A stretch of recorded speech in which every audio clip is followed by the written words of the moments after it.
Hey there, Shrees here from Pieces Calligraphy. Welcome to another day in my YouTober series where I'm bringing you a new video every single day for the whole month of October.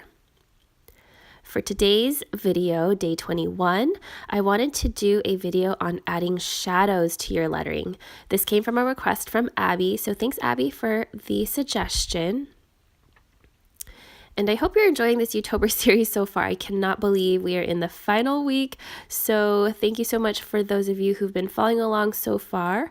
And let's get into today's video.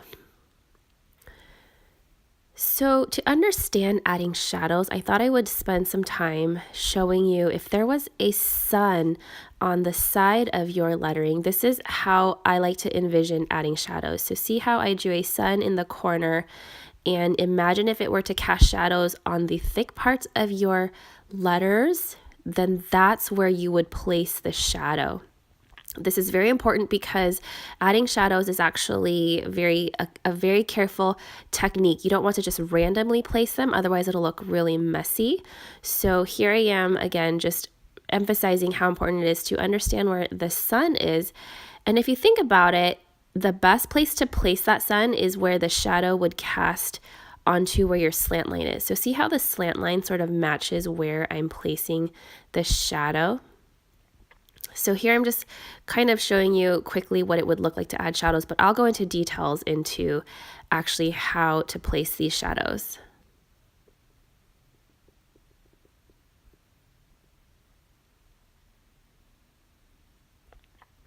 Okay, so ignore that purple lettering up top. We will get back to that.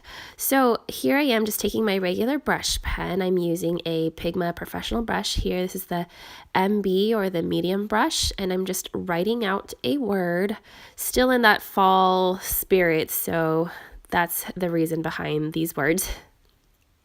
So after I've written my word, I go in with another brush pen, and you can essentially use anything.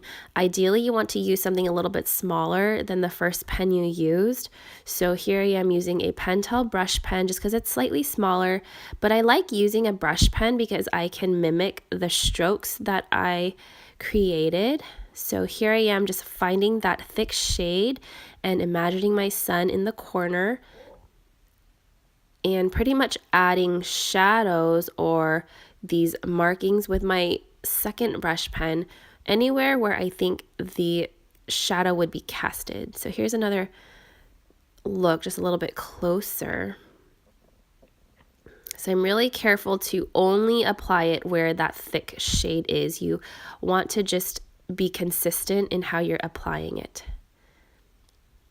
Then I thought this was a pretty cool angle also to show you. See how I'm really paying attention to where my thick stroke is. It's almost like I'm rewriting those thick strokes with my second pen and not any of the thin strokes.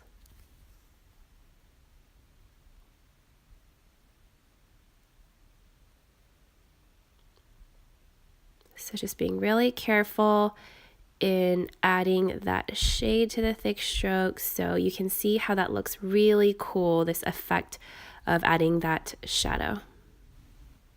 Another way to add shadows is to do a drop shadow effect. So I'm using another brush pen to do the main lettering. So I'm using my koi coloring brush here, and again in that fall spirit. So this is where that purple writing came from.